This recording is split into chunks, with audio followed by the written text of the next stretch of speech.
Na Rússia, a famosa Rádio do Apocalipse iniciou o ano com mensagens enigmáticas, deixando o mundo todo em alerta. Já nos Estados Unidos, o avião do Apocalipse foi visto num aeroporto civil pela primeira vez em mais de 50 anos, algo que definitivamente ninguém estava esperando. Inicialmente, os dois eventos não têm nenhuma relação entre si, mas ainda assim, eles deixaram o mundo todo se perguntando logo no início do ano: o que pode estar acontecendo, hein? Bem, vamos começar pela Rádio do Apocalipse, ou melhor dizendo, a UVB-76, a estação russa que está no ar desde 1970, quando a União Soviética ainda existia. É importante também deixarmos claro que, como o próprio nome diz, está longe de ser uma estação de rádio normal. Não há transmissão de notícias, pessoas falando e nem mesmo músicas normais. E quando de fato há músicas, é que o problema começa.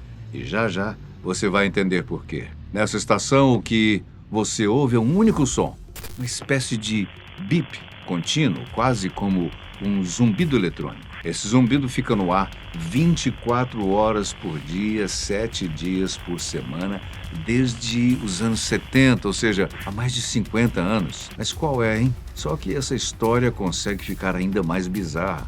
Isso porque, de vez em quando, sem nenhum aviso prévio, uma voz entra no meio da transmissão, fala algumas palavras em russo e depois desaparece. Doideira. Essas palavras podem ser nomes de pessoas, números, frases longas ou até mesmo palavras aleatórias sem nenhum significado aparente. Depois disso, o zumbido retorna, como se nada tivesse acontecido. Estranho, né? Muito estranho. Já esse apelido de Rádio do Apocalipse surgiu pois muitas pessoas acreditam que ela tem algum tipo de ligação com o sistema de controle nuclear russo. Para quem acredita nisso, não há dúvidas. Essas palavras supostamente aleatórias são códigos para algum programa nuclear. Tem que ser, tem que ter um propósito. Mas claro, tudo isso é apenas especulação e teoria da conspiração, pois além de ninguém saber nada ao certo, o próprio governo russo nunca ninguém quis comentar o assunto. Mas mesmo assim, eles deixam lá a rádio no ar apenas para aumentar o mistério. Alguns especialistas e principalmente as pessoas que acompanham e monitoram essa rádio diariamente acreditam que o que ela faz é transmitir códigos militares secretos. Sempre em momentos de crise, como por exemplo, durante a guerra da Ucrânia, as transmissões acabam se alterando de algum modo, o que pode significar que códigos secretos estão sendo transmitidos. Em 2025, foram registradas cerca de 357 mensagens criptografadas na UVB-76. Uma análise dessas mensagens chegou até mesmo a descobrir que, apesar de aparentemente as transmissões serem caóticas, na verdade a rádio segue um sistema específico de codificação de mensagens. É como se cada mensagem carregasse um significado único para o seu destinatário, mas ao mesmo tempo permanecesse completamente incompreensível para qualquer pessoa de fora. Será que isso é apenas coincidência ou realmente há códigos sendo transmitidos, hein? Bem, mas e com relação às transmissões mais recentes? O que de novo aconteceu na Rádio do Apocalipse? No final de dezembro de 2025, o característico ruído de rádio foi interrompido para tocar música. Isso mesmo, a transmissão deu lugar a uma música, mas não uma música qualquer, e sim a famosa Lago dos Cisnes, de Tchaikovsky, o que pode não significar algo de bom, apesar da beleza da peça musical. Isso porque, historicamente, essa canção acompanhou grandes golpes de Estado na Rússia, e ouvi-la sendo tocada na Rádio do Apocalipse deu muito o que falar. Foi justamente o Lago dos Cisnes que ficou marcado como símbolo da queda da antiga União Soviética, depois que uma televisão da época transmitiu o balé sem interrupção durante toda a queda em 91. Ou seja, enquanto o país ruía, na TV o Lago dos Cisnes era transmitido sem parar. Além disso, a rádio também transmitiu uma antiga canção soviética com a letra alterada, glorificando os ataques russos à Ucrânia. Ao fundo, enquanto as músicas rolavam, era possível ouvir vozes abafadas, o que levou muitos a acreditarem que o que estava acontecendo era uma possível invasão de frequência na rádio. Enquanto, de um lado, há quem esteja tratando a canção como um sinal de uma possível queda do governo russo, do outro, Há aqueles que consideram que isso seria sinal de um ataque ainda maior sobre a Ucrânia. Mas há um terceiro lado nessa conversa, uma terceira opção daqueles que acreditam que isso não significa absolutamente nada. Essa não foi a primeira vez que uma música tocou na rádio, sendo que, em dezembro de 2025, a rádio chegou a tocar várias canções. Uma delas foi a música WhatsApp, que tocou durante 2 dias seguidos. E não só isso, pois além de não sabermos o que as músicas significam, também não sabemos nada sobre o que qualquer mensagem da rádio quer dizer.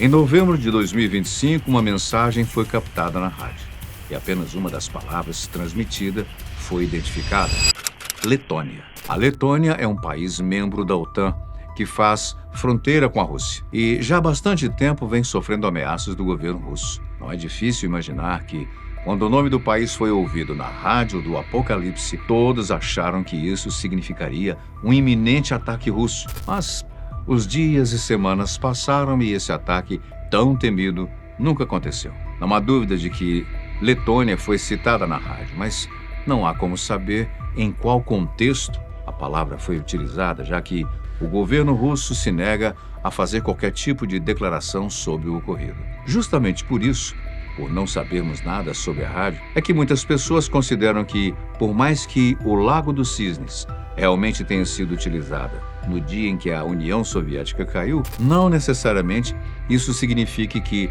a queda da Rússia esteja próxima.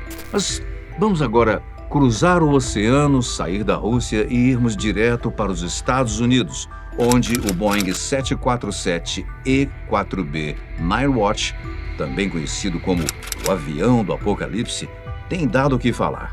Esse avião saiu da sua base em Nebraska, próximo a Washington, sobrevoou vários estados americanos e pousou no Aeroporto Internacional de Los Angeles no dia 8 de janeiro. E por que ele fez isso? Essa é a grande pergunta que ninguém sabe responder. O que nós sabemos é que dentro dele estavam o secretário de Defesa Pete Hegseth, a ativista Laura Loomer, além de vários outros políticos e pessoas influentes nos Estados Unidos.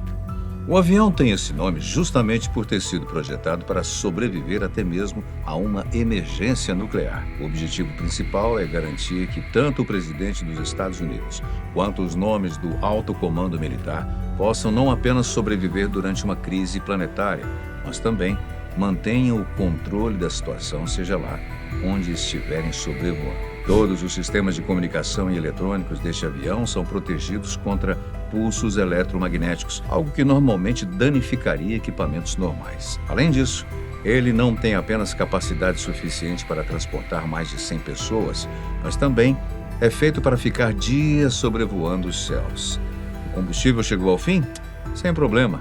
No avião do Apocalipse você pode abastecê-lo enquanto voa, sem necessidade de pousar. Atualmente existem 4 aeronaves E4B Nightwatch sendo operadas pela Força Aérea dos Estados Unidos, e pelo menos uma delas permanece em alerta durante o tempo todo. A tripulação está treinada para garantir um voo imediato caso ele seja necessário. Será que esse voo para o aeroporto de Los Angeles foi realmente necessário? Bom, isso significa que algo grande pode estar por vir. O governo dos Estados Unidos ainda não se pronunciou sobre o voo e, além de fotos no X, o antigo Twitter, de algumas pessoas que estavam a bordo do avião, nós não temos muito mais informação a respeito. Contudo, mesmo que o avião do Apocalipse tenha sido avistado apenas 3 dias após Nicolás Maduro ter sido capturado, na mesma semana em que o chefe de Estado do Irã ameaçou um ataque preventivo e no mesmo dia em que Donald Trump propôs um orçamento de defesa de US$ 1,5 trilhão. Ainda assim, a maioria dos especialistas afirma: não há motivo para alarde. É verdade que essa é a primeira vez na história que esse avião foi observado num aeroporto civil, mas ao mesmo tempo não é como se esses aviões não fizessem vários voos anualmente. Para se ter uma ideia, em 2022, a Força Aérea dos Estados Unidos gastou uma quantia aproximada de US$ 9,5 milhões num simulador desse avião, apenas para treinar pilotos, engenheiros de voo e membros da tripulação. Isso apenas demonstra que o avião não está ali apenas para ficar parado. Muito pelo contrário, o E-4B Nightwatch é reposicionado com frequência, como parte dos procedimentos padrão de sua defesa. Afinal de contas, sua missão é estar pronto antes que um desastre aconteça e não reagir depois que ele já começou. Até o momento, o avião do Apocalipse foi usado apenas uma única vez numa emergência de verdade. Isso aconteceu lá em 2001, logo após os ataques do 11 de setembro, sendo que o papel dele foi abrigar o presidente enquanto ele dava continuidade às operações governamentais. Os voos e missões de treinamento anuais são algo comum. O que realmente foge do padrão é ele ter sido visto em Los Angeles. E além disso, ao que tudo indica, ele serviu como voo para vários políticos e influenciadores sem um motivo aparente. Vale também citar o custo operacional por hora desse avião, que é de mais de $370 mil, ora, o que faz dele um dos voos mais caros do mundo.